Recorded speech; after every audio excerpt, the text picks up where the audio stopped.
혼인 빙자 사기죄 신속하게 대응해야만. 사람은 누구나 타인으로부터 사랑을 받고 싶어하는 욕구를 가지고 있습니다. 많은 사람이 사랑하는 사람과 결혼하여 평생을 살아가고 싶어합니다. 하지만 진심으로 사랑하는 사람으로부터 어떠한 일로든 배신을 당한다면 큰 상심에 빠질 텐데요. 자신은 모든 것을 털어놓으며 사랑했지만 상대방은 자신을 이용했다는 사실을 알게 되면 참을 수 없는 분노를 느끼게 됩니다. 연인 관계에서는 다양한 문제가 발생합니다. 혈연으로 맺어진 가족보다 더 많은 이야기를 나누며 의지하기도 합니다. 그러나 굳게 믿고 신뢰하던 연인의 마음을 이용하여 사기 행각을 벌이는 이들도 있습니다. 심지어 결혼까지 약속한 사이였다면 실망감은 이루 말할 수 없을 것입니다. 과거에는 혼인을 빙자하여 상대방을 기망하고 성관계를 가졌다면 형법상 혼인 빙자 간음죄로 처벌이 가능했습니다. 그러나 시대가 흐르면서 남녀 사이의 성관계에 대한 생각이 개방적으로 변화하면서 혼인 빙자 간음죄는 더 이상 시대에 맞지 않는 형법 조항이 되었는데요. 특히 혼인 빙자 간음죄는 남성이 혼인을 빙자하여 여성을 간음했다면 성립될 수 있었습니다. 즉, 가해자가 남성일 경우에만 본 법이 적용되는 것이죠. 또한 피해자를 여성만으로 한정한 부분에 대하여 이전부터 여성의 성적 자기결정권을 무시하는 법 조항이라는 의견이 분분했습니다. 결국 혼인 빙자 간음죄는 위헌 결정이 내려지면서 2009년 11월에 폐지됩니다. 본 법은 폐지되었지만 혼인을 빙자하여 사기 행각을 벌이는 이들은 여전히 존재합니다. 앞서 말씀드렸듯이 성관계에 대한 자유로운 인식이 널리 퍼지면서 최근에는 혼인을 빙자하여 간음을 시도하는 이들은 흔치 않고 오히려 상대방으로부터 금전적 이익을 취하려는 모습을 보이는 경우가 가장 대표적입니다.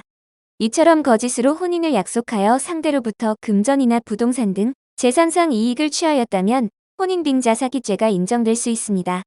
과거 혼인 빙자 간음죄는 기망행위의 주요 목적이 간음이었다면 혼인 빙자 사기죄는 상대방의 금전을 편취하는 행위에 중점을 두고 있습니다. 타인을 기망함으로써 금전적 이득을 취하였다면 사기죄가 인정되어 그에 맞는 처벌이 내려지게 됩니다. 혼인 빙자 사기죄는 사기죄로 인정되며 10년 이하의 징역이나 2천만 원 이하의 벌금형에 처해질 수 있습니다.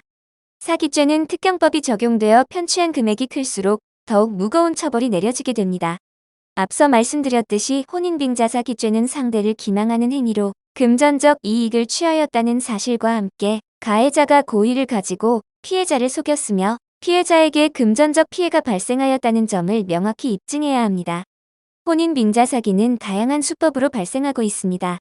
TV 프로그램을 통하여 알려지면서 충격을 안겨준 사건도 상당히 많은데요. 실제 사례를 통하여 혼인 빙자 사기 수법에 대하여 좀 더 자세히 살펴보도록 하겠습니다.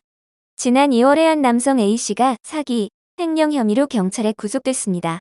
자신을 상장된 회사의 CEO로 소개하며 여성 B씨에게 접근하였습니다.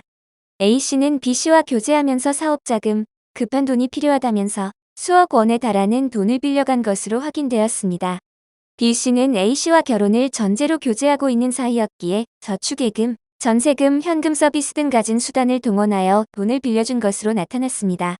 교제를 이어가던 중 A씨가 다른 여성과 바람을 피우는 것 같다고 의심한 B씨는 결국 A씨를 조사하게 되었습니다.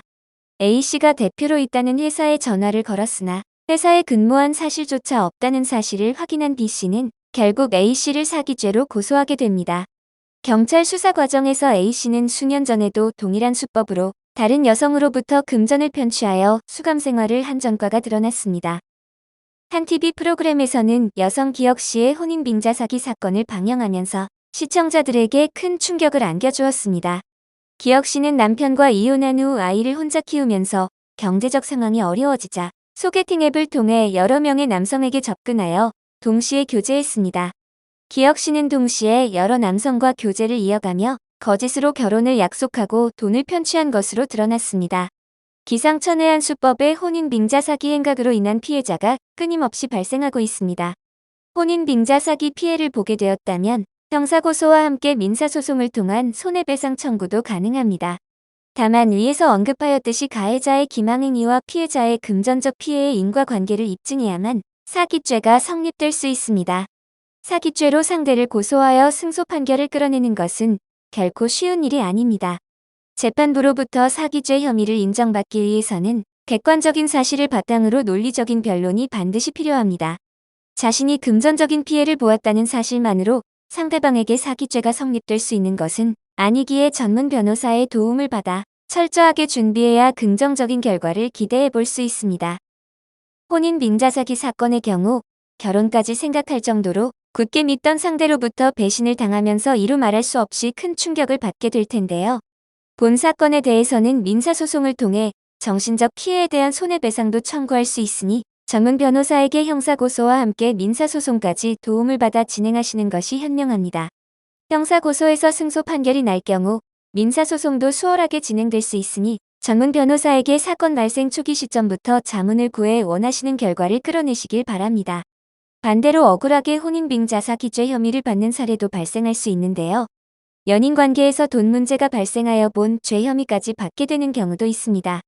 무거운 처벌이 내려지는 중대한 사안이기에 억울하게 본 죄 혐의를 받게 되었다면 신속히 전문 변호사에게 도움을 요청하시길 바랍니다.